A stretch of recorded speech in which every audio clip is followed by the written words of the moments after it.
We're going to take a look at solving triangles for the given information. If you take a look in the top right hand corner, you will see that we can use the law of sines anytime we're given two angles and a side, or an angle, a side and an angle, or side, side, and angles. Alright, so let's take a look at the given information. We were given angle A and angle B, and side A is 8. Now anytime we use the law of sines or anything for that matter, we always want to use the given information to help us find other rest of information. So you notice that when we're looking for B, we'll use the missing parts of B, we'll use the sine of A over A, and we'll also use the sine of A over A when we're looking for parts of C, because we know both the angle A and we know side A. So always use the given information that you know.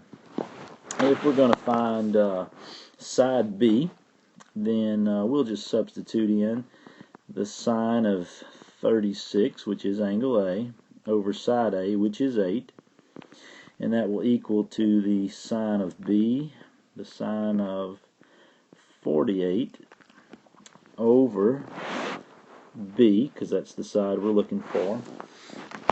We can use the idea of proportions to help us solve this thing. So we end up with B equals 8 sine of 48 over the sine of 36. You'll use your calculator to help you punch in those things, and you should come up with approximately 10.115. If we want to find C, well, we know angle C because there's 180 degrees in every triangle. So if we add 36 and 48 together and subtract it from 180, we'll see that angle C is 96. And so we'll use A again, but once again, because we know both of those, we didn't find either one of those. So sine of 36 over 8 will equal to the sine of 96 over C. And so once again, the idea of proportions, so C will equal to 8 times the sine of 96 over the sine of 36. Use your calculator to help you with this, and C will be approximately 13.536.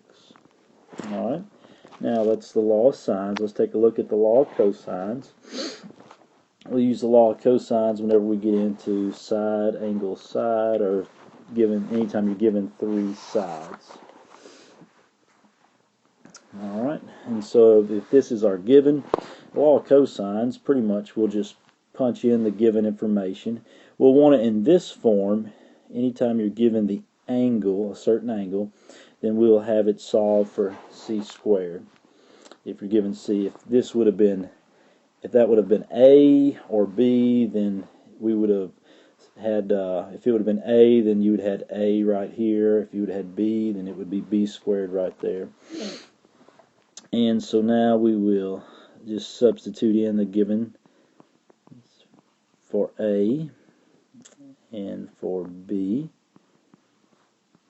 and A again, and B, and then we have cosine of C, which is 20 in this case. Alright, and if we punch in this stuff into our calculator, we'll find that C squared equals 42.6338 and some change.